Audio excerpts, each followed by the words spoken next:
নামাজের ভিতরে এমন 6টা ফরজ রয়েছে, এই ফরজগুলো যদি আপনি আদায় না করেন তাহলে আপনার নামাজই হবে না। তো সেই 6টা ফরজ নিয়ে আজকের এই ভিডিওতে আপনাদের সামনে আলোচনা করব। তো দর্শক, আসসালামু আলাইকুম, সবাই কেমন আছেন? আশা করি আপনারা সবাই আল্লাহর রহমতে অনেক অনেক ভালো আছেন। তো আজকে আপনাদের জন্য অত্যন্ত গুরুত্বপূর্ণ একটা ভিডিও নিয়ে উপস্থিত হয়েছি। প্রত্যেকটা মুসলমানের জন্য এই ভিডিওটা অত্যন্ত জরুরি এবং অত্যন্ত গুরুত্বপূর্ণ। তো আজকের ভিডিওতে আপনাদের সামনে আলোচনা করব যে নামাজের ভিতরে এমন 6টা ফরজ রয়েছে, সেই 6টা ফরজ যদি আপনি আদায় না করেন তাহলে আপনার কোনোভাবেই নামাজ হবে না। তো এই 6টা ফরজ প্রত্যেকটা মুসলমানের আদায় করতে হবে। আর সেই 6টা ফরজ কি কি সেই বিষয় নিয়ে আজকে আপনাদের সামনে আলোচনা করব এবং ব্যাখ্যা বিশ্লেষণ করে এই 6টা বিষয় আপনাদেরকে বুঝিয়ে দেওয়ার চেষ্টা করব। তো আপনার কাছে রিকোয়েস্ট করব সর্বপ্রথম ভিডিওটা শেয়ার করে দিবেন যাতে প্রত্যেকটা মুসলমান দেখতে পারে এবং বুঝতে পারে। তো নামাজের ভিতরে 6টা ফরজের ভিতরে 1 নম্বর ফরজ হচ্ছে, এই 6টা ফরজ যদি আপনি আদায় না করেন তাহলে আপনার নামাজ হবেই না, আপনার নামাজ নষ্ট হয়ে যাবে। তো সেই 6টা ফরজ কি কি সেই বিষয়ে আলোচনা করছি। তো দেশ এবং প্রবাসীর যেখান থেকে ভিডিওটা দেখতেছেন সকলের কাছে রিকোয়েস্ট থাকবে আপনার যার যার স্থান থেকে ভিডিওটা শেয়ার করে দিবেন, প্রত্যেকটা মুসলমান যেন দেখতে পারে, জানতে পারে এবং এই 6টা ফরজ সম্পর্কে বুঝতে পারে। তো 1 নম্বর হচ্ছে 6টা ফরজের ভিতর নামাজের বাইরে এবং ভিতরে মোট 13টা ফরজ আছে। আগে একটা ভিডিওতে সেই বাইরে যে 7টা ফরজ আছে সেই 7টা ফরজ আলোচনা করছি এবং ভিতরে 6টা ফরজ আছে। আজকের ভিডিওতে সেই 6টা ফরজ নিয়ে আলোচনা করব। 1 নম্বর হচ্ছে তাকবীরে তাহরিমা বলা। তাকবীরে তাহরিমা কাকে বলে? তাকবীরে তাহরিমা বলা হচ্ছে আমরা নামাজের সময় যখন এরকম আল্লাহু আকবার বলে হাত জাগাই এবং হাত বাঁধি, এই যে আল্লাহু আকবার বলে হাত তুললাম বা হাত জাগাইলাম, এটাকে বলা হয়েছে তাকবীরে তাহরিমা, অর্থাৎ প্রথম তাকবীর দিয়ে। এই তাকবীরটা কিন্তু প্রত্যেকটা মুসলমানের জন্য ফরজ। আপনি যদি এই তাকবীরটা আদায় না করেন তাহলে আপনার কোনো অবস্থাতেই নামাজ হবে না।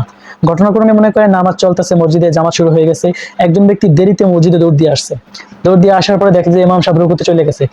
অনেক মুসলমানেরা কি করে, শুধু একবার আল্লাহু আকবার বলে সাথে সাথে রুকুতে চলে যায়। এমতো অবস্থায় নামাজ পড়লে, এরকম ভাবে নামাজ পড়লে আপনার কোনো অবস্থাতেই নামাজ হবে না। আপনার জন্য কাজ হচ্ছে প্রথমে আল্লাহু আকবার বলে হাত বাঁধা, আবার আল্লাহু আকবার বলে রুকুতে যাওয়া। এটা হচ্ছে এই দুইটা তাকবীর। প্রথম তাকবীর হচ্ছে আপনার জন্য ফরজ আর দ্বিতীয় তাকবীর হচ্ছে আপনার জন্য ওয়াজিব। এই দুইটা তাকবীর প্রত্যেকটা মুসলমানের জন্য দিতে হবে। তো বলছিলাম 1 নম্বর হচ্ছে তাকবীরে তাহরিমা বলা, 2 নম্বর হচ্ছে খাড়া হয়ে নামাজ পড়া, অর্থাৎ দাঁড়িয়ে নামাজ পড়া।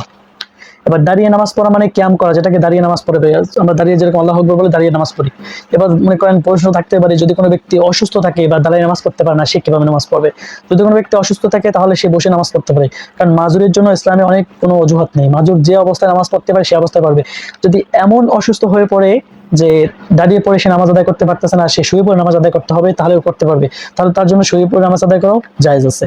যদি কোনো ব্যক্তি অনেক অসুস্থ হয়ে থাকে, দাঁড়িয়ে নামাজ পড়তে পারে না, বসে নামাজ পড়ে, তাহলে সেও বসে নামাজ পড়তে পারবে, কিন্তু চেয়ারে বসে নামাজ পড়া কোনো অবস্থাতেই যাবে না, চেয়ারে বসে নামাজ পড়া যাবে না। তো 1 নম্বর বলেছিলাম তাকবীরে তাহরিমা বলা, 2 নম্বর বলেছিলাম খাড়া হয়ে নামাজ পড়া, 3 নম্বর হচ্ছে কিরাত পড়া। নামাজের ভিতরে কিন্তু কিরাত পড়া অত্যন্ত জরুরি। যেমন আল্লাহু আকবার বলে হাত বাঁধলেন, হাত বাঁধার পরে সূরা ফাতিহা পড়লেন ওয়াজিব, এরপরে কিরাত পড়া, এটা হচ্ছে ফরজ। কিরাত পড়া, তো এই কিরাত অনেকে পারে না, মুসলমানদের কিরাত সহি শুদ্ধ হয় না। এইগুলো যদি আপনি আদায় না করেন, নামাজে দাঁড়িয়ে চুপ করে থাকলেন আর রুকু সিজদা করলেন, এতে কোনো অবস্থাতেই আপনার নামাজ হবে না, তাই কিরাত পড়তে হবে। 4 নম্বর হচ্ছে রুকু করা। রুকু করা প্রত্যেকটা মুসলমানের জন্য ফরজ। তাই আল্লাহ রাব্বুল আলামিন কোরআনে বলেন ওয়ারকাউ ওয়াসজুদু, রুকু করো, তোমরা রুকু করো এবং সিজদা করো। এজন্য রুকু করা প্রত্যেকটা মুসলমানের জন্য ফরজ, রুকু আদায় করতে হবে। আর আল্লাহ রাব্বুল এই বিষয়টা প্রত্যেকটা মুসলমান জানতে হবে এবং বুঝতে হবে। 5 নম্বর হচ্ছে 2 সিজদা করা। নামাজের ভিতরে আল্লাহ রাব্বুল আলামিন 2টা সিজদা আমাদের জন্য ফরজ করেছে, যেমন ওয়ারকাউ ওয়াসজুদু, এই যে ওয়াসজুদু অর্থাৎ যে তোমরা সিজদা প্রদান করো, আল্লাহ রাব্বুল আলামিনের সামনে অবনত হও, পরপর 2টা সিজদা করতে হবে। আর এই সিজদা করা হচ্ছে প্রত্যেকটা মুসলমানের জন্য ফরজ। যদি সিজদা না করে কোনো ব্যক্তি তাহলে তার কোনো অবস্থাতেই নামাজ হবে না, তার নামাজ নষ্ট হয়ে যাবে। এরপরে 6 নম্বর হচ্ছে আখিরি বৈঠক। এবার শেষ বৈঠকে আত্তাহিয়াত পড়া, আখিরি বৈঠকে আত্তাহিয়াত পড়া। এবার দেখবেন যে অনেক মুসলমান আছে যারা আখিরি বৈঠক ঠিকই দেয় অথচ আত্তাহিয়াত পড়তে পারে না, আত্তাহিয়াত জানে না, নামাজ এইভাবে তারা নামাজ পড়ে যায়, তাদের কোনো অবস্থাতেই নামাজ হবে না। তো এটা পড়তে হবে প্রত্যেকটা মুসলমান জন্য, এটা পড়া ওয়াজিব, এটা না পড়লে নামাজ নষ্ট হয়ে যাবে। তো এই যে 6টা বিষয় বললাম, এই 6টা বিষয় প্রত্যেকটা মুসলমানের জন্য ফরজ এবং প্রত্যেকটা মুসলমানের এই 6টা বিষয় আদায় করতে হবে। না আদায় না করলে তাদের নামাজ কোনোভাবেই হবে না, তাদের নামাজ নষ্ট হয়ে যাবে। তো প্রত্যেকটা মুসলমানের উচিত এই ভিডিওটা শেয়ার করে দেয়, এই ভিডিওটা প্রত্যেকটা মুসলমানকে দেখতে সহযোগিতা করা। তো দর্শক, আজকে ভিডিও এখানে শেষ করছি, আবার অন্য কোনো ভিডিওতে দেখা হবে। এতক্ষণ ভালো থাকবেন, সুস্থ থাকবেন। আসসালামু আলাইকুম ওয়া রাহমাতুল্লাহি ওয়া বারাকাতুহু।